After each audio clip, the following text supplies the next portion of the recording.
program in Kakamega that will employ 10,000 young people. We have a program in Kwale.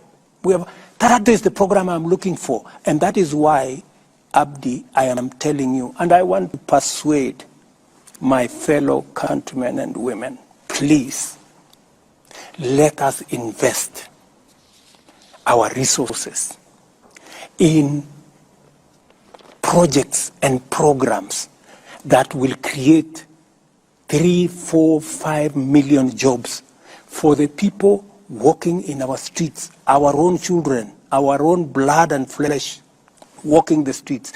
Don't walk away from them. Don't say, I have a job.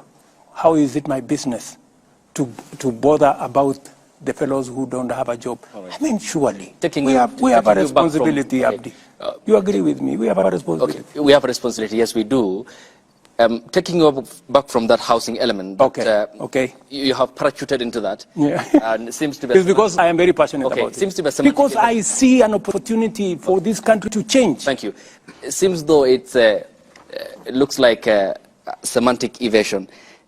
Final question on this. Yes. Because it's still on appointments. You said the expectation from those who supported you during the campaigns, and you have to place them somewhere in your government. Good example. Hypothetically, we are seated here. Ayub was your supporter, say, for example, during the campaign. Pardon? Ayub was supporter. I supported you, your campaigns, by financing, but I have no qualifications. Eric Latif didn't support you, but is a Kenyan like me who expects to serve his country. He has the qualifications. He has the merit, for example, let's say. Between me and Eric in your government, who will you pick? I will pick Eric. But that is not the case in many aspects. That is the case. It isn't. That is the case. You have made political appointees. That is the case. Awarding competency. And I appointed General Ogolla. General Ogolla is among the people who went to Bomas to try and overturn my victory. Do you know that? But because when I looked at his CV, he was the best person to be general. I called him and I sat him down. I told him, my friend, you went to Bomas to try and overturn my victory. But because you are the best person to be general, I'm going to give you the job. That is how it works with me.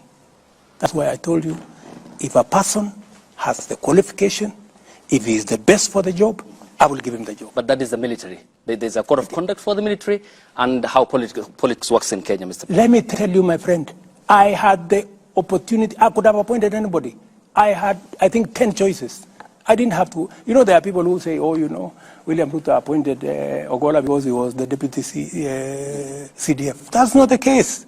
I made the decision consciously. And I made the decision against the advice of many people. Many people told me, you should not give this, you should not reward this kind of behavior. Okay. But, you know, I also must be sensitive. What exercised my mind? This gentleman has a good track record. And in fact, when I spoke to him, and it's not something that I should be talking about, but because you have asked a good question.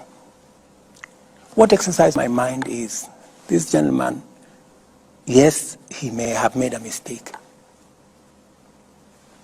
Maybe because the commander-in-chief that time told him what to do. Maybe he... And when I talked to him, he told me, I have no defense. He told me, I have no defense. You do with me whatever you want. I cannot defend. It was wrong. What I did was wrong. Yeah? I'm also conscious. My good friend Ayub. I'm also conscious that since independence, there is nobody from Nyanza who has ever been CDF.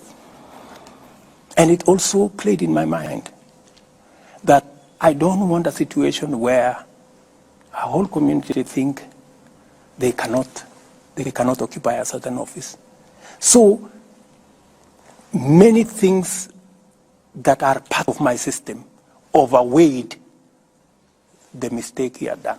Okay. You know? So I want to tell you that I make very sensitive appointments. I make very deliberate appointments. Many of the appointments, of course, that do not have to directly require my signature, many of these